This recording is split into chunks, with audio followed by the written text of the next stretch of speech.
Test 4. You will hear a number of different recordings, and you will have to answer questions on what you hear. There will be time for you to read the instructions and questions, and you will have a chance to check your work. All the recordings will be played once only. The test is in 4 sections. At the end of the test, you will be given 10 minutes to transfer your answers to an answer sheet. Now turn to Section 1. Section 1. You will hear a conversation between a staff member from Gaia's Guardians and a man who wants to do something to protect the environment. First, you have some time to look at questions 1 to 5.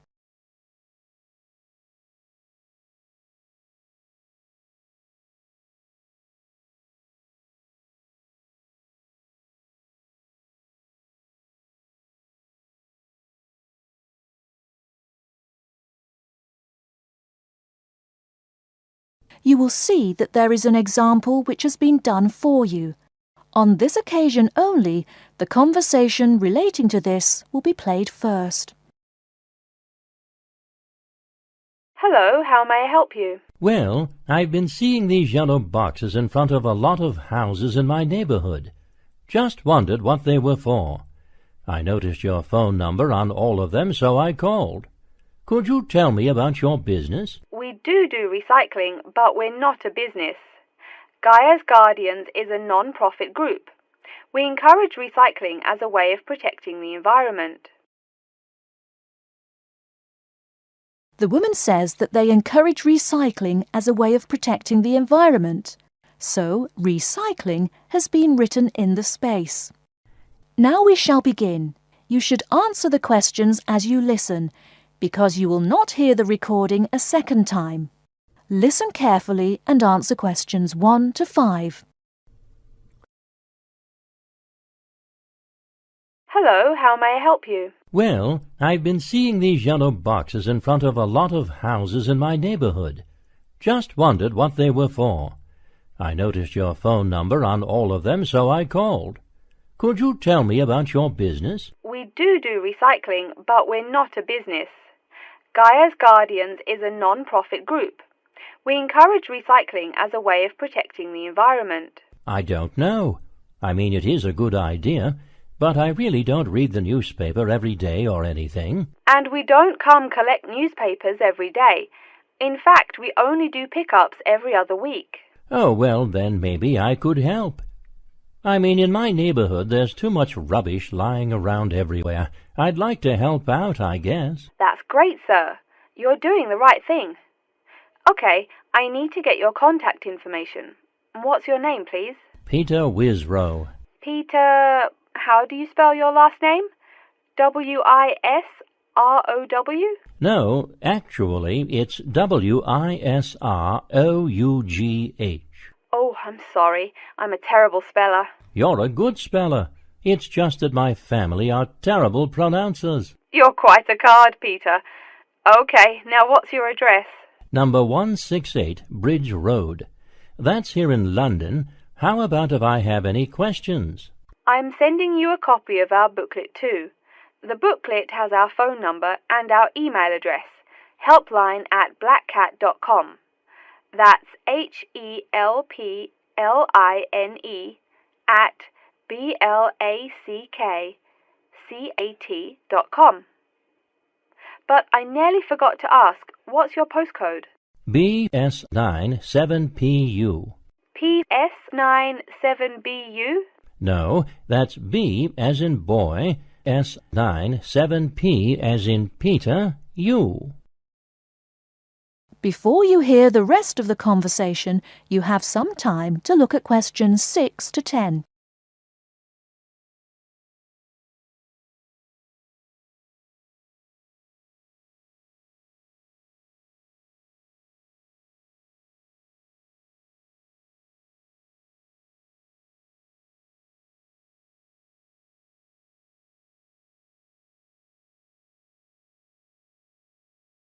Now listen and answer questions 6 to 10. So I'm guessing those yellow boxes I saw are for recycled newspapers. Yes, that is correct, and it's free of charge. Wow, that's good news.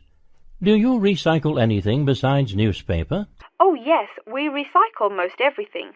Glass, plastic, paper. Oh, so I can put like glass and plastic bottles in the box. Sorry again. Things like that you have to bring to our collection centre. And where is that? Our main centre isn't that far from you. It's actually right on the east side of Central Park. That new blue building? That's the one. Cool. Hey, what's with all those different colored boxes outside that place? Oh, that's for the different materials we recycle. The blue is for metal, the green is for glass and plastics, and the yellow, of course, is for paper. Okay. I'll try and manage to keep all that straight. Oh, no need. They're each labelled. Great. So which one would I put magazines in? Actually, they don't go in any of the bins. Unfortunately, magazines can't be recycled because of the material they're made of. It's such a waste. So, would you be interested in volunteering? I'll think about it. Could you send me some more info? Absolutely. Along with the newspaper box, I'll be sending you our booklet, Savvy. That is SAVVY. It tells you about what you can do to protect the environment in your daily life. Plus, it lists things you can do as a volunteer with our group. Hey, that's cool. Thanks. My pleasure. Do you have any other questions or concerns? Nope, that's it. That is the end of Section 1. You now have half a minute to check your answers.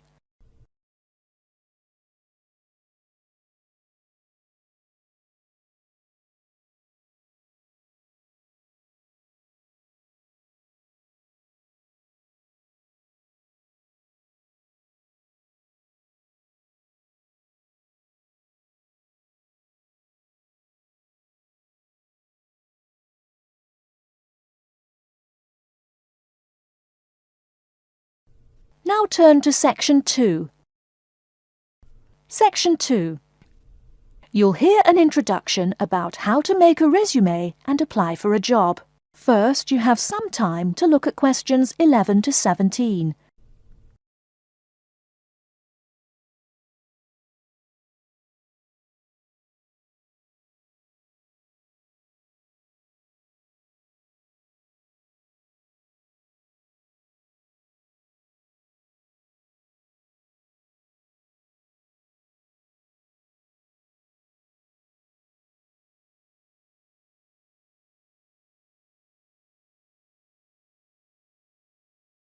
Now, listen carefully and answer questions 11 to 17.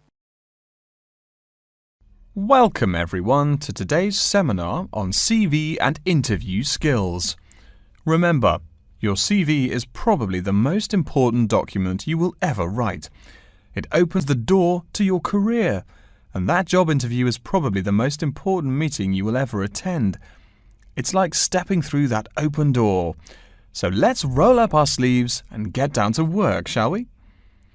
First of all, I cannot possibly tell you everything you need to know about writing a resume in the time we have. But let me tell you that there are dozens of great websites on the internet. These will give you all the suggestions you need. If you look at the paper I gave you, you will see a list of the dozen most popular sites. I can mention a couple of important points, however. One is that your CV or resume should not be too long. A page is about right. Why? HR departments do not have the time to read long documents. Too many people are sending too many CVs. After all, the economic crisis of 2008 is still very much alive. Everyone needs a job now.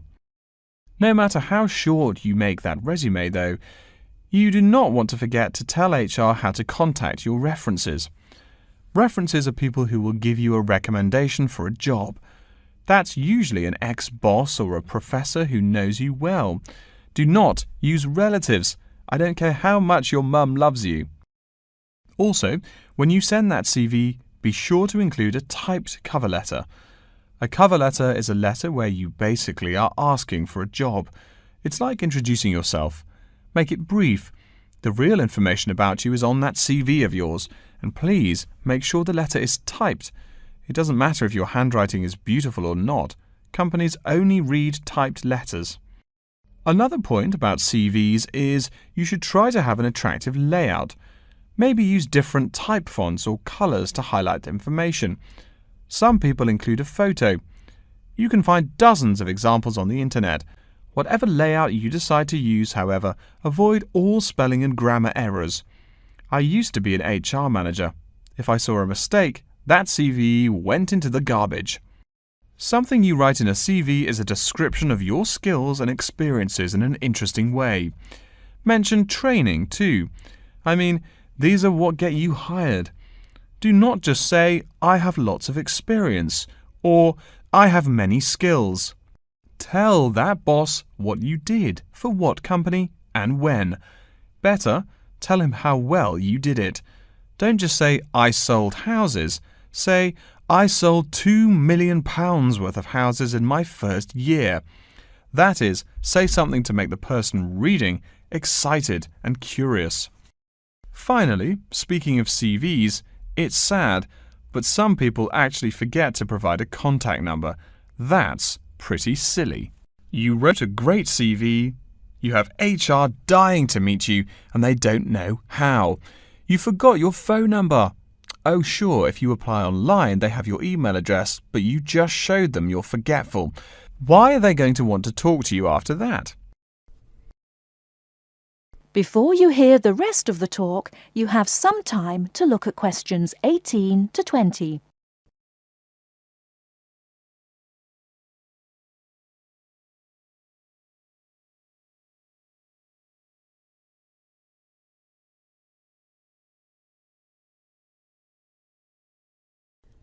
Now listen and answer questions 18 to 20. Alright, moving on to the actual interview. I'll go over what you need to know by the end of it and what you can discuss and negotiate on later once it looks like you'll be offered the job. First, there's working hours. It's not that necessary to hammer out the hours off the bat, especially since it's easy to come off as lazy when the first thing you bring up is how much you're going to have to work. You can also find out more about possible promotions later on. It is important, however, to get a feel for how much you'll be paid. You should make sure the salary range is commensurate with what you're worth, and if you're not, you can move on to better opportunities.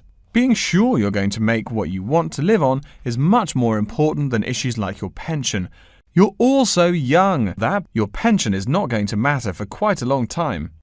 You should find out about what skills you must know for the job and what they'll teach you. In addition, if the company will provide training, you should find out how long the training period is and whether it is paid.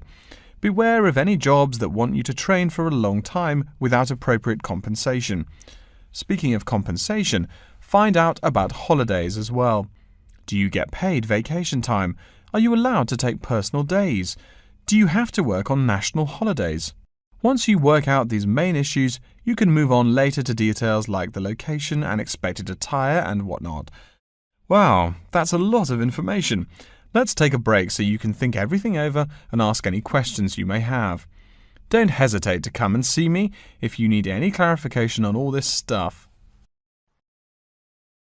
That is the end of section 2. You now have half a minute to check your answers.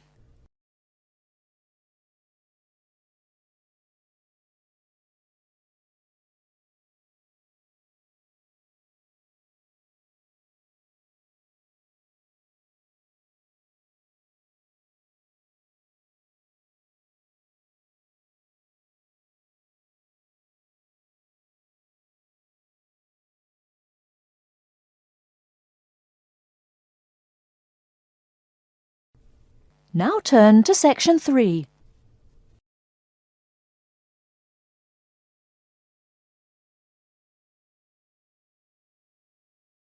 Section 3. You will hear a man called Frank talking to Dr. Lindsay about what he should study if and when he returns for further classes. First, you have some time to look at questions 21 to 25.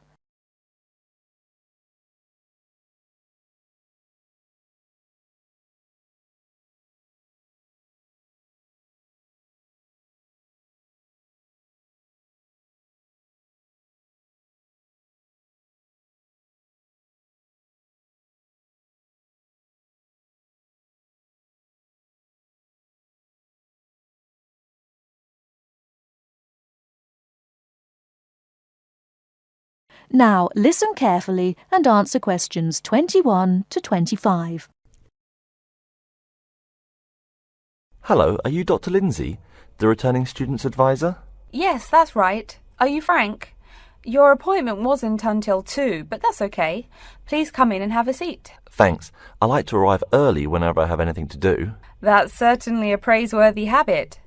Let me see. It looks like you've taken a long break from school, and I understand you wanted to have a chat about what you should study if and when you return for further classes. It's such a big challenge. I don't know if I'm crazy for doing this or not. Believe it or not, I know exactly what you mean. Before I began working here at the university, I taught primary school for nearly 10 years. It takes a lot of courage to go back to school. I feel more shy and scared than the primary students I teach. In the schools I taught, I found today's youngsters are very sure of themselves. In terms of intelligence, I have a lot to teach them, and the maturity level of much of my class leaves something to be desired.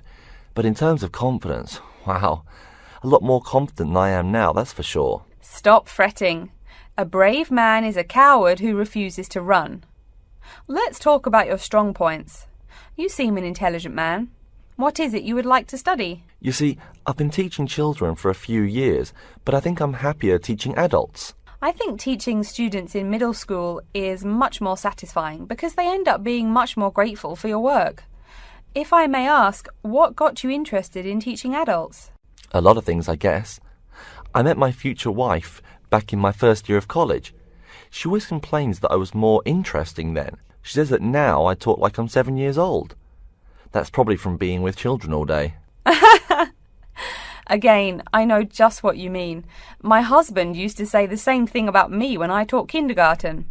Anything else? Well, yes. Fairly often now I run into former students and we talk. Some of them are getting close to being grown up. I guess I think more and more about how people develop over time. So I'm interested in the results of education, the final stages. I see. Well, coming back to the university can be both difficult and very rewarding. There are some problems unique to returning students, older students like yourself. What do you think is your greatest weakness? Well, I actually think my confidence is getting better. I'm definitely overcoming my introversion and starting to be much more comfortable in front of a class. To tell you the truth, I'm afraid I'm rather behind the times about many things. It's more difficult for me to chase after the popular things youngsters are fond of, such as iPhone, Twitter, if you name it. I think I understand. Before you hear the rest of the talk, you have some time to look at questions 26 to 30.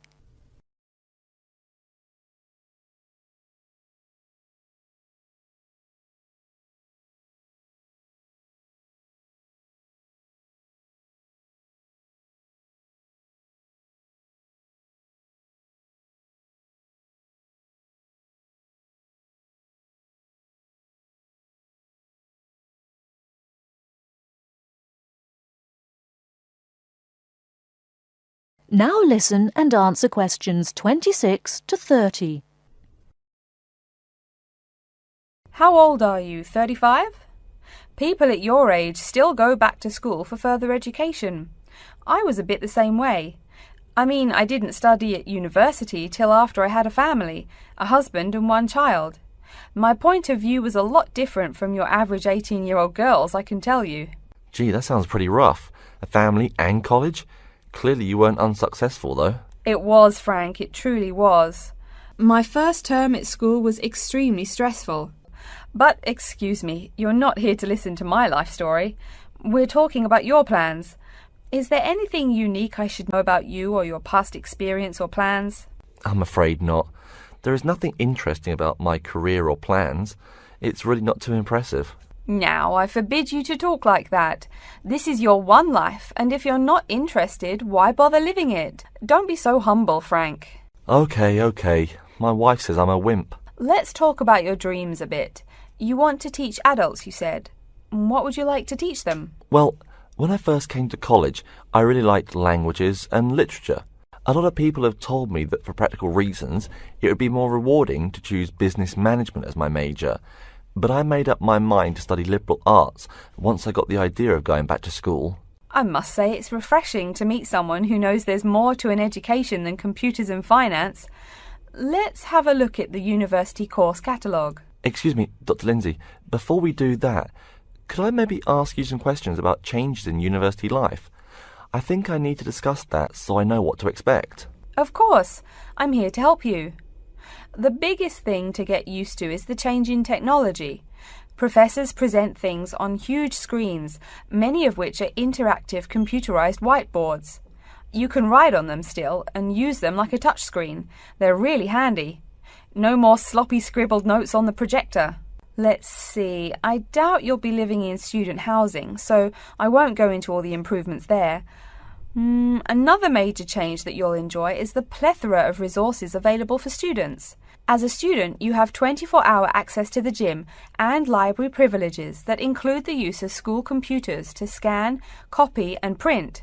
And of course the media library, which contains movies from all genres and most of the movies listed on AFI's top 100 movies of all time. The dining facilities are also not what they used to be. They offer choices for all diets and you can expect a hot meal any time of day. Wow, things really have changed. I'll be sure to utilise all those great facilities in my time here. Thanks for all your help, Dr. Lindsay. I think that's all the questions I have for now. That is the end of Section 3. You now have half a minute to check your answers.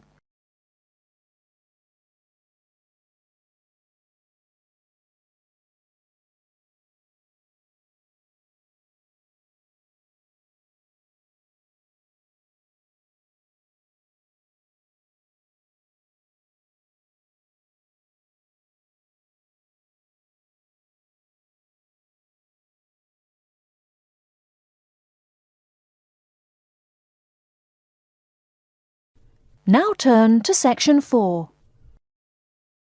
Section 4. You will hear an introduction about the curriculum and facilities of Wassamata University. First, you have some time to look at questions 31 to 40.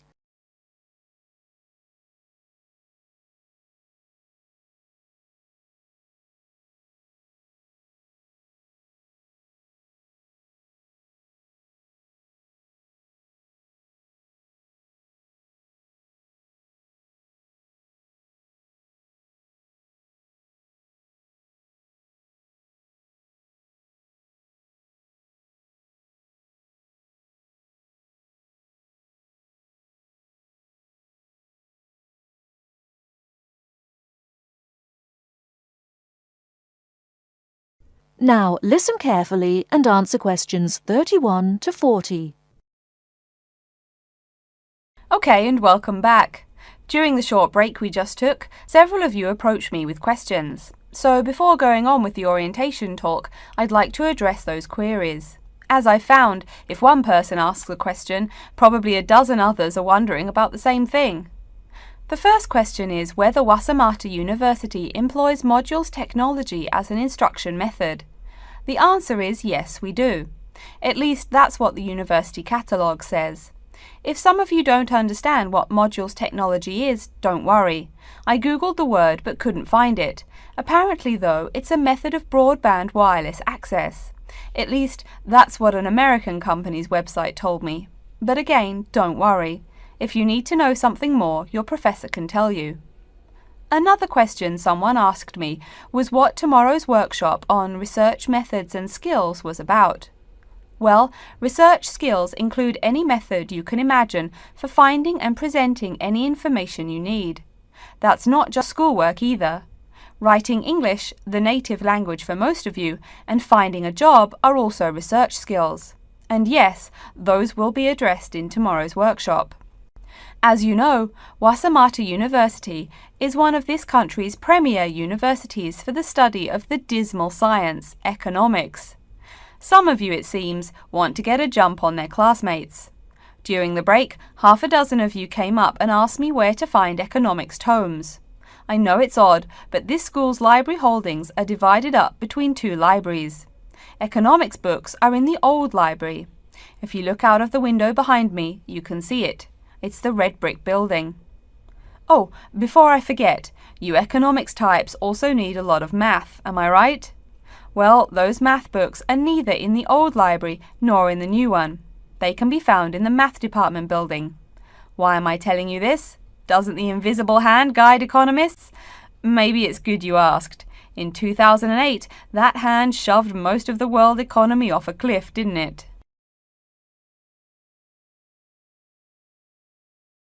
Now, I realize that most of you couldn't bring a computer printer or a photocopier from home. So I'm sure you're already wondering where you can copy things like term papers, internet articles, and things like that. I have some good news and some bad news. The good news is that there are a number of places you can make copies.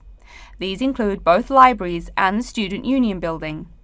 Now the bad news. I'm sorry to say, most classroom buildings and academic departments do not have copiers students can use.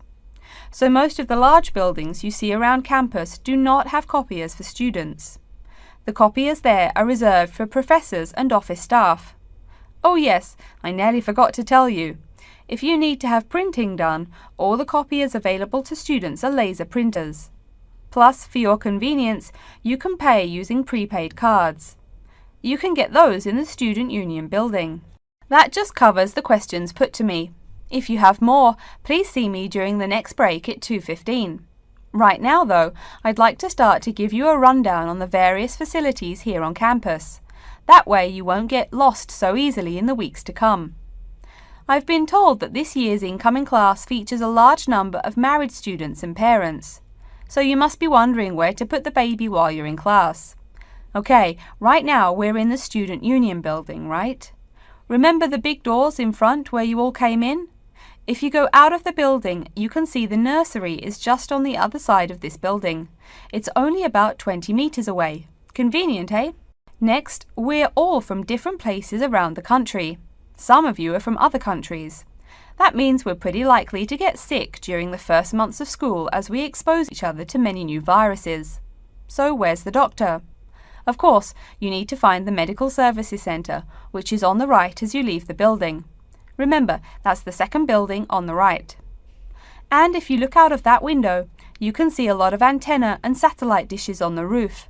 So that's what we call the Media Centre. Yeah, I know, I think it's confusing too. The Media Centre is next to the Medical Centre.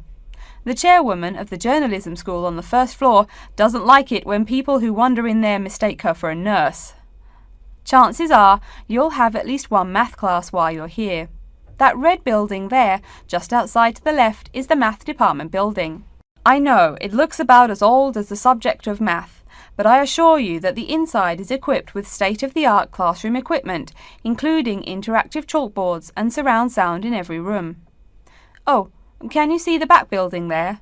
Yes, behind the Media Centre. Quite new, isn't it? That's the new library, just decorated. They're back to back, you might say. If you look just to the left of it at the lower, older-looking building, you'll find the old library. It's nice and quiet, perfect for those marathon study sessions during exam week.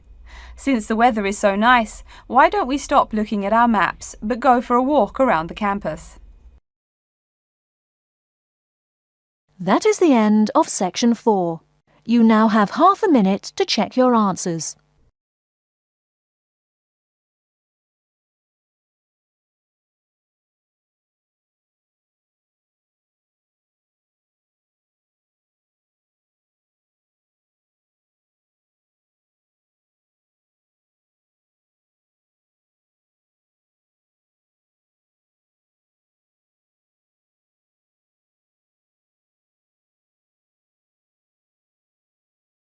That is the end of the listening test. In the IELTS test, you will now have 10 minutes to transfer your answers to an answer sheet.